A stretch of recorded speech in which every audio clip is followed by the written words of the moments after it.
This is Uptown. I'm here with Gerald Holman, who is the Interim Executive Director of FAHI, the Fayette Area Historical Initiative. Now, we're standing here in the FAHI, do we call this a museum or is this just the FAHI office? It's the museum.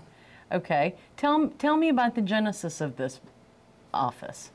FAHI was started in 2003 by Linda Strange Dillard. We moved into our first museum in 2005. Now, what was the location of that? That was at 504 Fayette Street at that time. Okay. And in last year, July 1st of 2010, we moved to this location. We needed a larger place and we needed to be handicap accessible. Okay. So this building is handicap accessible? Yes, it is. So everybody can come visit. Yes. Now, right now, we're located on Main Street, kind of across from the back of the Artisan Center. Yes, number 40, West Main. But you're not going to be here much longer, we hope. Hopefully, we will be moving back to Fayette Street. We're in the process of trying to secure the old Imperial Savings and Loan building. And it being the Fayette Area Historical Initiative, I guess it makes sense to be on Fayette Street. Yes, it does. Yes. Now, tell me about this museum. What all is housed here? We have the family tree for First Lady Michelle Obama. We have history of the various churches in Martinsville. We have toys from what some of the children play with, skates, horseshoes, trucks back from the 50s. We have other memorabilia. We have African art, which is done by Garfield Spencer of Martinsville. Oh, really? Yes. How did a local guy learn African art? Garfield was in the Peace Corps for a while, from what I can understand. Right. And he learned when he was overseas about doing the various things, and he's a carver, and he worked in the school system here for a while as well. Now, are these some of his pieces? Yes, they are. Wow, and he picked this up in the Peace Corps. Yes. Boy, I wish I had picked something up when I lived overseas. That's great. Now, I see as we look around the room, we've got lampposts with signs hanging down. Tell me the story of these. Those came out of our book, Fayette Street, 100-Year History, 1905 to 2005. These are segments that came out of that particular book, which we wanted to highlight. Now, do they talk about just the events in our area? It speaks about basically Martinsville, the Fayette Street area. It speaks about the businesses, sports, the churches, and other things that happen on Fayette Street. We have some area in there about the June German Ball. Now, tell me about the June German Ball. That was a big thing back in the day, wasn't it? Yes, it was. It was the going event for all African Americans at that time. People came from New York, from Florida, and in between to come to the June German Ball. We had James Brown and other named performers to perform during June German Ball. Many people said that, they talk to me now, say that they was children and their parents wouldn't let them go to the June German Ball, but they would sneak out on the street and enjoy the music. Now, but it wasn't just frequented by African Americans. No, no. And tell me if I'm correct. I remember my family telling me a story that at the time, their areas were in town were segregated. If you went to the movie theater, then members of the black audience had to sit in one area and members of the white audience sat in another area. But at the June German Ball, the roles were reversed. Yeah. And it was the white people that got stuck in the nosebleed section. That's right.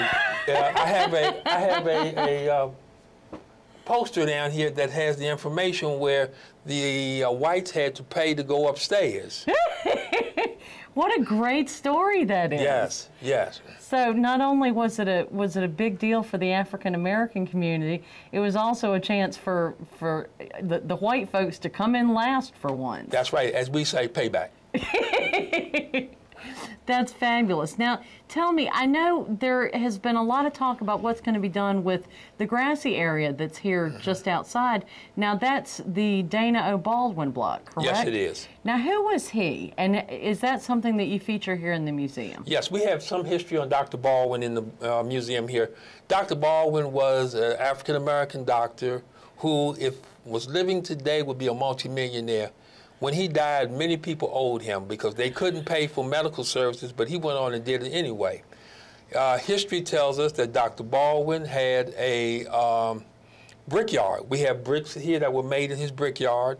He had a bowling alley and other things that a lot of people in Martinsville don't know. The only thing they highlight is his hospital, his pharmacy. Basically, that's it. The only things they highlight. They highlight. Now, how did a doctor that had a pharmacy end up with a bowling alley and a brickyard? He was an entrepreneur.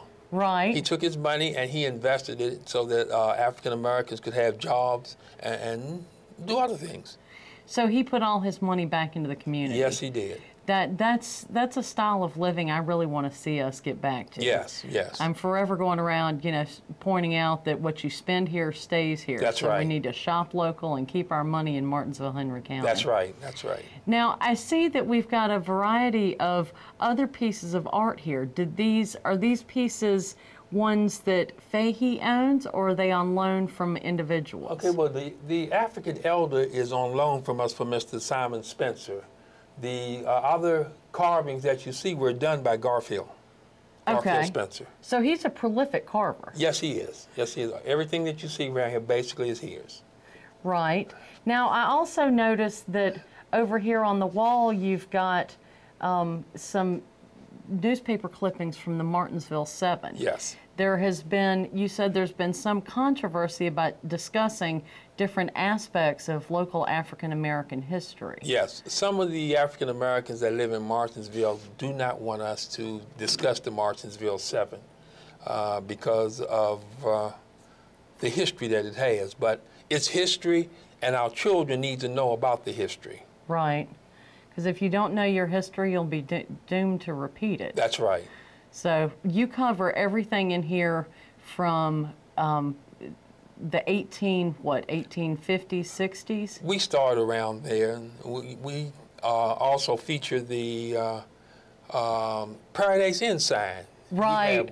I remember the Paradise Inn from when I was growing up. And I've been trying to get people to send me other pictures of Paradise Inn that they might have, you know, so we can put up a really good display. Collection. And also we have information from the Imperial Savings and Loan. Right. Well, now, while you're here, if people want to come by and visit, what are your open hours? We're here Tuesday, Wednesdays, and Thursdays from 11 a.m. to 4 p.m. And if you have a group of 6 or more people, we will come in on Saturdays, Fridays, Mondays, and open up for you. And what does it cost me to get in? It's free. Okay. We just ask that you leave a donation with us, for we are a nonprofit organization. All righty. Well, thank you so much for talking to me, Gerald. You're so welcome. Y'all come on down and check out the fabulous Fahey Museum. Learn a little bit more about Martinsville, Henry County heritage.